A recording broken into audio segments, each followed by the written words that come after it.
The Gospel of the Lord according to St. John, chapter 1, verses 43 through 51. Come and see for yourself. The next day, Jesus decided to go to Galilee. When he got there, he ran across Philip and said, "Come and follow me." Philip's hometown was Bethsaida, the same as Andrew and Peter. Philip went and found Nathanael and told him, "We have found the one Moses wrote of in the law, the one preached by the prophets. It's Jesus, Joseph's son, the one from Nazareth." And Nathanael said, "Nazareth? You have got to be kidding." But Philip said, "Come and see for yourself." When Jesus saw him coming, he said, "Now there's a real Israelite, not a false bone in his body." Nathanael said, "And where did you get that idea? You don't know me." Jesus answered, "One day, long before Philip called you here, I saw you under a fig tree." Nathanael exclaimed, "Rabbi, you are the Son of God, the King of Israel." And Jesus said, "You've become a believer simply because I say I saw you one day sitting under the fig tree? You haven't seen anything yet. Before this is over, you're going to see heaven open and God's angels descending to the Son of Man and ascending again." This is God's good word for God's good people in a world full of both hope and danger. Amen. When I was thinking about this week, sometimes we struggle with the lectionary because it's not quite what we want, and we say, well, should I just jump off the lectionary and, preach what I want to preach and find the verses or the scriptures that align better to what I think. But also sometimes the scriptures are right on point. Not that they make it easy for us, but it really challenges us to speak the truth that we've been ordained and asked to do on behalf of the one. And this week, it seemed like everything was lining up, sort of like when Vicar Heather showed us for Christmas how the stars align themselves. And sometimes you don't know how this happens to make these wonderful galaxies, but it just is. And earlier this week, we had with our partner congregation, Congregation Sinai, which is a Jewish synagogue that we partner with, we did a talk and read a book about the fire next time. And the author, Jasmine, takes us through an array of different essays that are written by many different folks, mostly women, that talk about this theme of the fire next time and what it looks like. And it called to mind for me an essay that James Baldwin wrote to teachers in 1963, the ones that impart knowledge and help to educate our children. And he wrote, "American history is longer, larger, more various, more beautiful, and more terrible than anything anyone has ever said about it." And I would say that in the events surrounding the recent presidential election in the United States, the essential truth of Baldwin's statement resonates anew with all of us. Our first few weeks into the year 2021 let us know that although there is indeed hope for something better, something new, we also have sunk a bit deeper before we can get to that place. These past few weeks of news alone, including the historic results of the Georgia senatorial runoff election, which was incredible. Also, shortly after that, the attack on Congress, which was truly horrific, is provoking a whirlwind of conflicting emotions among all Americans, as many of us are simultaneously kept afloat by the expanding representation in our government, and yet disturbed, angered, broken, depressed, and maybe even frightened, by the attack on the halls of Congress and our democratic system of government. Well, today, we're going to be delving into what I will just call vision, because we heard in our lessons today vision that was brought to the house of Eli, vision that was brought through the Gospel of John in telling of the story of Jesus and Philip and Nathaniel. And so I think it's high time that we also become the visionaries that we have been meant to be and that God gives us the tools to be. What we have seen, what we see now, and what we hope to see going forward is part of our legacy as Christians, people of faith. Here is a question that I want you to keep in mind as we delve into the word a bit more this morning. And that is, what do we call perfect vision? It's very simple. What do we call perfect vision? 2020, right? So isn't that interesting that we just concluded the year 2020? And as horrific in some places as it has been, it also has given rise to so many wonderful things about what's changing. For all the hatred we saw young people and old people alike out there, not since probably the 60s, in numbers, protesting multiculturally, multi-ethnically, multiracially about all sorts of things, and particularly around the injustices that are happening to God's people in this place. And we saw that with perfect vision. There was no altering of media that could hide the fact that George Floyd, another person of African descent, that said, "I can't breathe," and died. And we remember this many years ago when that first happened in a public media way with Eric Garner. And it has been others in between. And so we have perfect vision about who we are in America and what is going on in this country. The year 2020 gave us that. But because we didn't like what we were seeing, some of us figuratively took off of our contacts, our glasses, and we decided that we didn't want clarity on the truth of where our nation is as a whole, and even more importantly, our part in it, whether that be complicity, whether that be outright violence and aggression against it, or being so depressed and upset, not knowing what to do and just are numb. And then there's the other side. There are others that saw it all too well, and not wanting to own it, chose to distort it with lies and playing on people's vulnerability and low self-esteem and lack of self-worth. Now enter the scriptures, the Holy Word. Our readings for this second Sunday after the Epiphany are all about vision. They're all about seeing. So keep in mind that the insurrection or domestic terrorism, you choose your word, occurred on Epiphany in the church calendar. We all often say, "God, are you listening? Are you hearing our prayers?" But oftentimes we write the script about how it's supposed to play out. And it doesn't often play out the way that we imagine it. But God said, and God spoke. Not that God asked these people to do what they did. That was already in play due to free choice. But the fact that it happened on Epiphany for people of faith, we could no longer sit there and say, this is not our America. We could no longer say that Christians didn't have a part in this, because we saw signs that folks were carrying that made it very clear that they weren't just of faith, but in particular, they were Christians.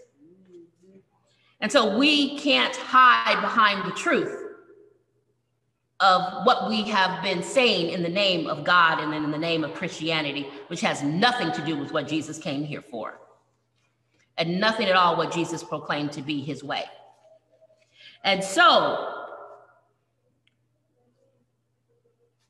we now have to look at ourselves. And thankfully, we see in the book of 1 Samuel a very true reality.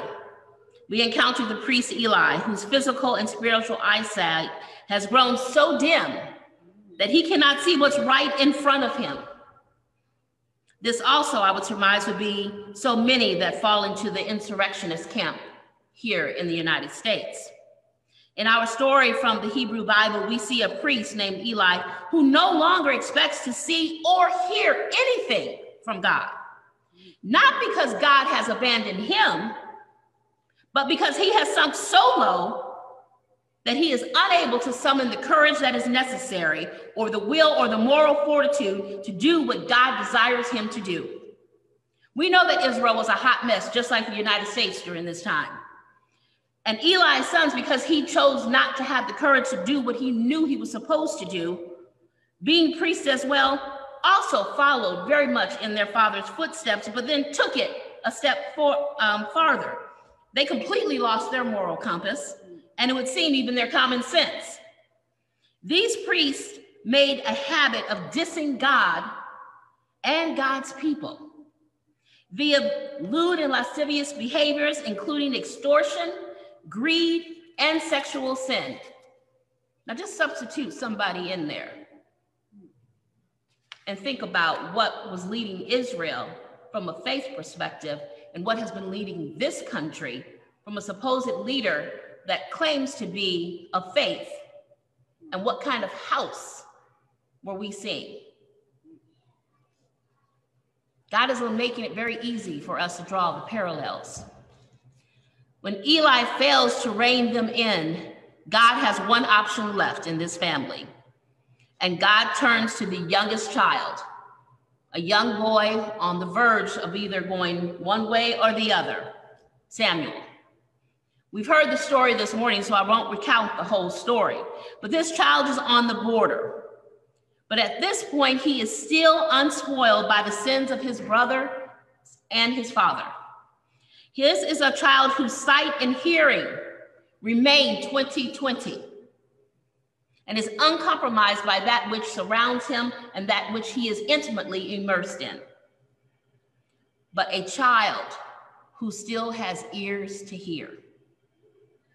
God calls on Samuel to call out the truth he sees beginning in his own house, which means that there will be a cost for him as well. He has to tell the truth not only to his brothers who are older and bigger and probably will have some repercussions for him given that they're already down a path that would have no regrets about what they're doing, but also his father, to tell your elder, who is your parent, who is supposed to be the high priest, that God has spoken to you and has said that you need to reveal out loud, publicly, and to him directly what's going on. That's a hard pill to swallow. And only being probably a tween, really hard. And I'm presuming that Samuel is also astute enough to realize that the luxury for all the wicked ways that it was accumulated will also probably get upended. And so he has to acknowledge all of this, that his personal comfort going up against his brothers and his fathers and calling them out is going to change everything. And this young kid has to take all of this on, but does so knowing that God's already got his back, even in spite of how difficult this is going to be. And isn't it interesting that in the last line that was read about the story of Samuel, that his father even seems to be able to recover some of his dignity and a bit of his faithfulness to say, basically, I know what you got to say is something I don't want to hear, but you need to tell me everything and uncensored that God has commanded you to say. And if not, X, Y, and Z will happen. And so I think that that's also very telling, that there is redemption for all of us if we choose to enter into that space. And so it brings me to where we are, because I have to keep going back and forth, which Vicar Heather did so well last week in setting up how we live here on earth, but that there are moments, if we are paying attention and have eyes to see, that God is always breaking through, that God is always with us. But the issue is often, are we with him? Or when the Spirit comes to nudge us because we decided we didn't want to see you, then are we with her when she's calling us and nudging us and making us feel, even in our own bodies, that God is trying to speak to us. God is trying to tell us something. So when we hear this and when we feel this, we have to respond. One columnist puts it like this and says, "There is a lie some Americans tell themselves when America is on its worst behavior. The lie is that this isn't America, or this isn't who we are, or we're better than this." Well, clearly we're not, because it keeps happening. But the difference is that at least finally we're saying it out loud. We're acknowledging it, whether we like it or not. We have consistently have heard lies being perpetuated by the current president and the systems and people that have reinforced him and them. We have heard more lies and versions of this lie that began even past 2020, but seemed to come to a culmination in 2020, and then again, starting off the new year in 2021, with the insurrectionists that stormed the US Capitol at the behest of President Trump and his poxy's pep rallies of lies and deceit, attempting to undo the results of last November's election. Even in the halls of Congress, after the broken glass was cleared and US senators and representatives were allowed back into their chambers from undisclosed locations, and mostly the working poor and people of color were cleaning up the Capitol, Republican Senator Ben Sasse of Nebraska came back to this very familiar catchphrase: "Our kids need to know that this isn't what America is." No, I would say, liar. Our kids need to know exactly what America we're living in today. Unfortunately, this is a part of who we are, and we continue to set up our children and our grandchildren by hiding behind them so that we can continue to reinvent lies and perpetuate lies that will only end up hurting not just us, but them for future generations out. For once and for all, literally, we have to be honest. We are a country built on fabrication, nostalgia, and euphemisms. And every time America shows the worst of itself, all the contradictions collapse into the lie we've heard nonstop for the last several years. This isn't who we are. Even when the reality says, yes, it is exactly who we are and have been since the founding of this country. Trump's presidency has been a continuation of the uglier side of American way of life. I always like, do you all remember when Sears was still a big department store and they reinvented themselves and they said, come see the softer side of Sears? They had those really cool commercials and we were all dancing to them when they would come on. And I thought, there is that here too in America, but the reality is that that doesn't bring news, right? The softer side of us, the better side of us is not what we sensationalize. That is not what we perpetuate. We perpetuate the uglier side. We gave the mic to a hate monger and let them go free. These additional images from the Capitol made that abundantly clear. Imagine, and we probably couldn't imagine until we saw it, and then it became true. The noose hanging outside the building, a noose hanging on our Capitol.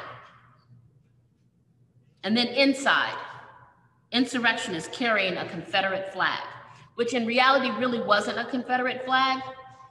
It was the flag before the Confederacy and the flag that had been now adopted by the Nazi regime and now many white supremacists. So we know that that flag represents hate, that there is nothing good about that particular flag. And it was also inside our Capitol being waved as it as if it was the message for the United States of America, one nation under God. And then members of the mob were wearing t-shirts that read "Civil War."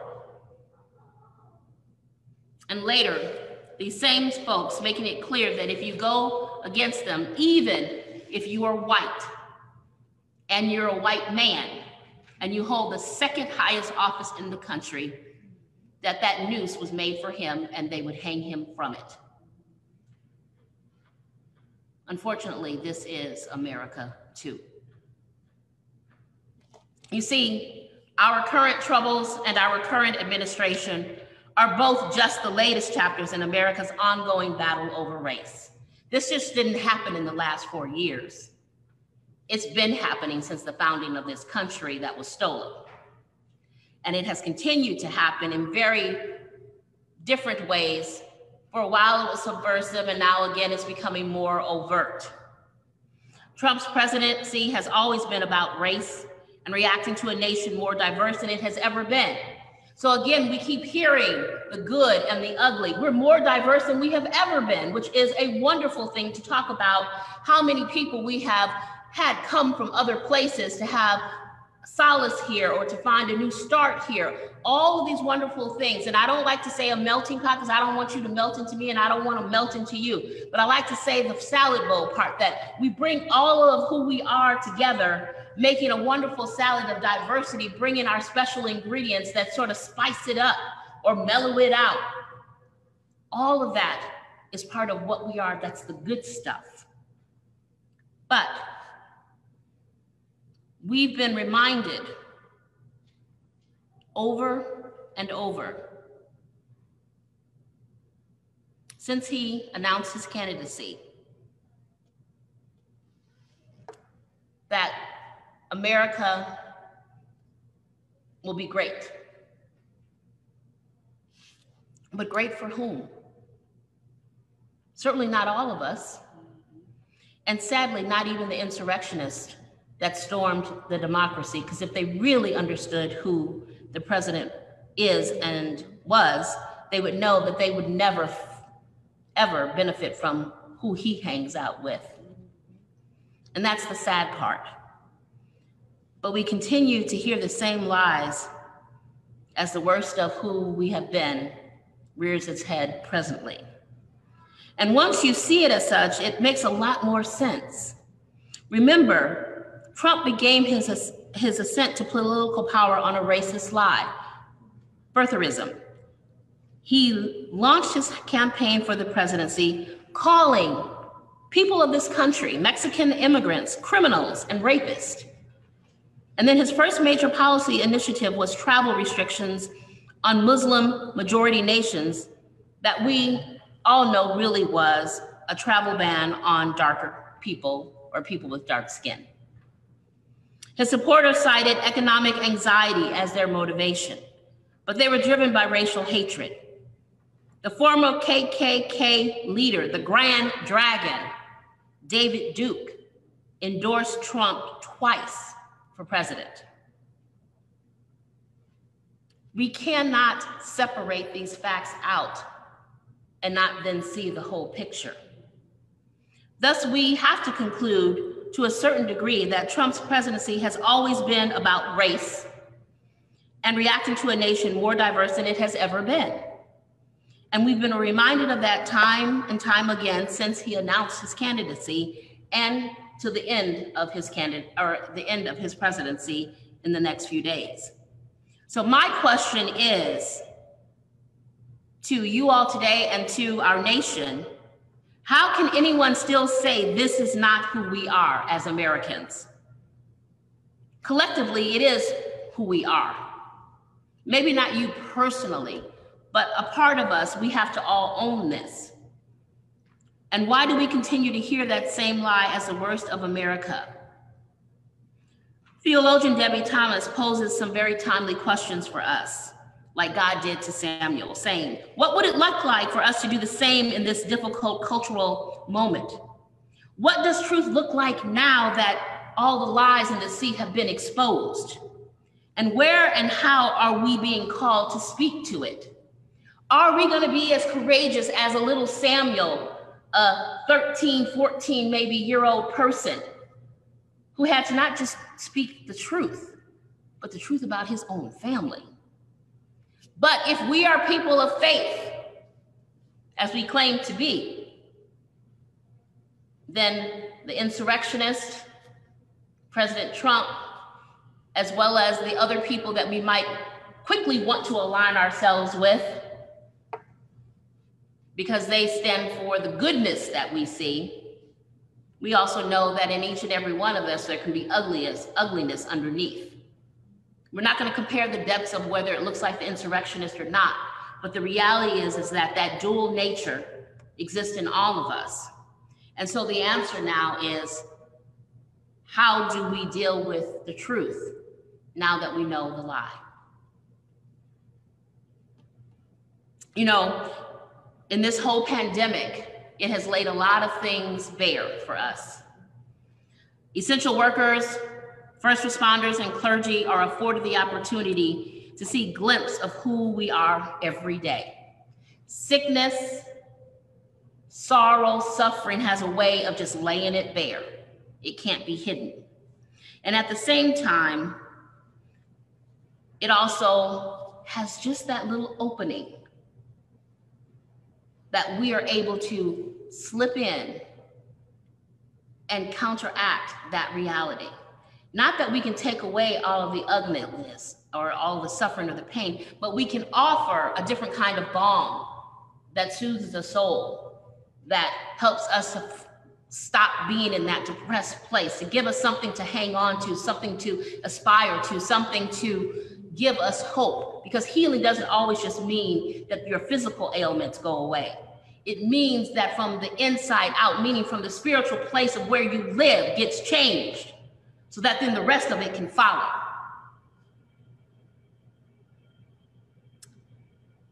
This past decade has been a most exciting one in spite of the tensions and the uncertainties of this period. And something profoundly meaningful is taking place in our country. Old systems of exploitation and oppression are finally falling down.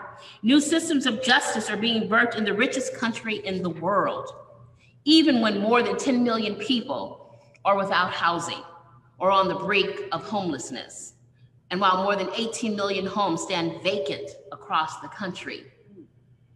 This is telling us there's an opportunity to do something better, to do something to help our siblings. Because this has been laid bare, because now we know what the truth is, and we know, for example, that there's housing, this is just a concrete example, available for people, then we know what kind of work we need to do. We can get started. And there's lots of other places where the lie has shown us the truth and also given us a glimpse of where we can begin to do the work. So therefore, I ask you to join me in not being too discouraged about our future, even though 2021 started out pretty hard, but also with that epiphany, those new awakenings of something better yet to come, if we choose to see and hear. We live as Lutherans in the both and. So that is something that is just normal for us. This is not something that we have to try and wrap our brain around, because that is the theology that we live out each and every day. We are always in the now and the yet to be. Vicar Heather reminded us of this wonderfully when she talked about this before, how God is continuously breaking in to our earthly realm, into our own very lives, reminding us that God is with us and that we need to turn to God rather than to turn to the earthly powers if we really want to make change, if we really want to be transformed. And Reverend Dr. Martin Luther King Jr. reminds us that, yes, we will still face a world crisis, which leaves us standing so often amid the surging murmur of life's restless and bewildered storms in our lives. But, every crisis has both its dangers and its opportunities.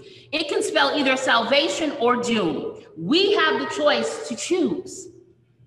In a dark, confused world right now, the kingdom of God may yet reign in the hearts of God's people. Presently, our freedom for all we know now is an illusion. It is a freedom for some. We are in bondage to sin, self, and our bad habits until God liberates us and sets us free by the miracle that only the Holy Spirit can work in each and every one of us. And then we aren't free in our individualistic American way to say, then I can do whatever I want to do. That's not what freedom is about. But rather, we are free to do servanthood to one another and to live and walk in upright obedience and justice to what God has laid out in his perfect example of Jesus Christ. Jesus goes on the hunt for us like he did for Philip. And then Philip goes on the hunt for Nathanael. He finds us when we are lost. Jesus finds us when we are lost, when we are hiding, when we're walking as the dead, as we're hanging out under a tree, when we're sipping our lattes in Starbucks or Collectivo, or sitting in bars and having a drink and in all those other disclosed places. Wherever it is, he comes to us. So that in the midst of all this racial and other jacked up stuff that is happening in our country, we know that we can have clarity of 2020 vision from the one who is and the one who claims us to be as part of his family. That is the good news. We are not alone in this. And this is not what we have to be mired in. Beloved, get this. Our calling is always to come and see. We don't ponder anybody from a distance. That's sort of hard to ponder someone if they're way over there, because you can't quite see them clearly. You have to get up close and personal to have clarity. Your vision cannot be distorted. I often note that if you only surround yourself with like-minded people, then we can often find ourselves on a slippery slope to arrogance and ignorance.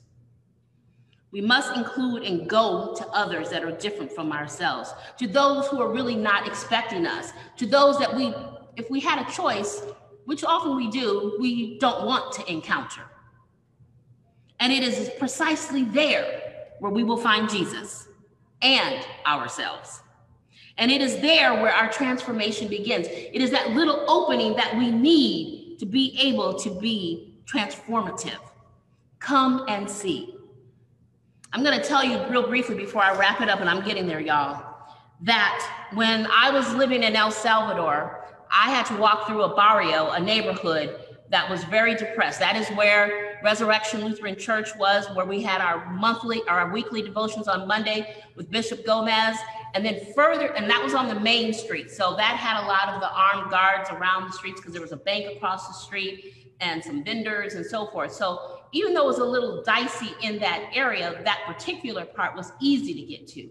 Where it became a little bit more challenging, I'll say, is that when you walked out of that building and walked out of sort of the compound of the Lutheran Church, and the clinic and the Human Rights Department was down the street, like about a block and a half, and then off to the left.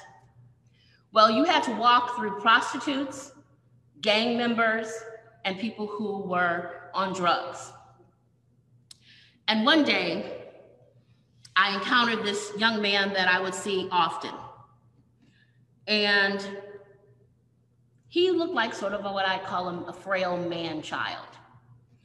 And I don't say his name because the name changed all the time. I don't know if he was trying to be funny or if because of the drugs, he really didn't remember who he was. But in any event, I always saw him. And once I started to encounter him on my way to work, I would always stop, and one of the women that would give, that you could buy fruit from, they had learned my proclivities as being an American person, that they couldn't wash it with the water that they use from the regular pipes because that could make us sick. So they would just cut it fresh, wipe the knives and cut it fresh for me. So they would do this every day and not charge me extra, but I would always give them more money. So then I started getting a variety of my tropical fruits for him. And when I encountered him, remembering that breakfast is our most important meal of the morning, I would give him the fruit. And he would sometimes eat it by himself. Sometimes he would give it to some of the other guys he hung out with. But one of the things that I want to really share is that I started to build a relationship with him. And one day, some other people attacked me on my own when I was walking down the street. And this was down the main street. There was this little part that sort of had some brush, like trees and stuff, where you were sort of not seen for a few seconds. And two came, and one was in front, one was in back, and they had a big machete. And I was fighting with them, being me as I am me, about my stuff until I looked down and saw the machete. Then I, let it go. But why I was fighting so hard was not the laptop that was in there, but my passport was in there, because we've exported our racism so deeply that I had to carry my documents with me on a regular basis, where most of my white counterparts did not have to do that for the reasons you can imagine. So anyway, I was really nervous about my passport because it was in there. So when I was coming back, I ran back to the church, and one of the pastors, who's also knew a lot of the people in the community, asked me what had happened. And my friend that I gave the fruit came up to me and was like, "What's going on?" And we told him what had happened. Do you know that he went and he found my bag? Of course, the laptop was gone. That's okay. But he got my passport back, and he brought it back. And I say this to say that when we see people as our siblings, when we decide to care for someone like Jesus has cared for us, when we decide to love those who are unloved, then we realize we are literally loving Jesus. There are many of people like my friend who found my passport. There are many of them that we encounter here today. But I have to say, might we not challenge ourselves to be so moved to see the suffering as an opportunity, not just to transform their lives, but more importantly, to transform ours. It can be truly redemptive and bring us closer to Jesus and the beloved community if we can get out of the way to do that. In this view, what Jesus says to Nathanael becomes more profound. We know that Jesus recognizes him, and prompting a smug Nathanael to ask, "How do you know me?" Jesus answers, "I saw you under the fig tree." Very simple. We could have just passed that up. I saw you. But Jesus saw him under the fig tree. He noticed him. In that moment, he broke through the barrier, which was that opening. And we know the rest of the story. He continues with seeing yet the best that could be. He didn't talk about his faults because he already knew those very well. But he also knew there was another side. And he used that opening to go to that place, to have him live into that which he envisioned for his life. What would it look like if we decided to see the best in people, even if the worst is standing in front of us? What would happen if we decided to see people, to not overlook them, not to make them think that they're forgotten or that they're not even worth being seen? You see, the only way forward for our nation is if love is tied to justice. Light is grounded in truth, and we have leadership rooted in a moral agenda for our nation. Our collective dream has been deferred for far too long. Let us have perfect vision, 2020 vision, so that we don't succumb to the lies and the rhetoric, but decide to come and show up, to have eyes to see, ears to hear, and the courage to break open the barriers so we can build the beloved community. Ashe, and so it shall be. Amen. Amen.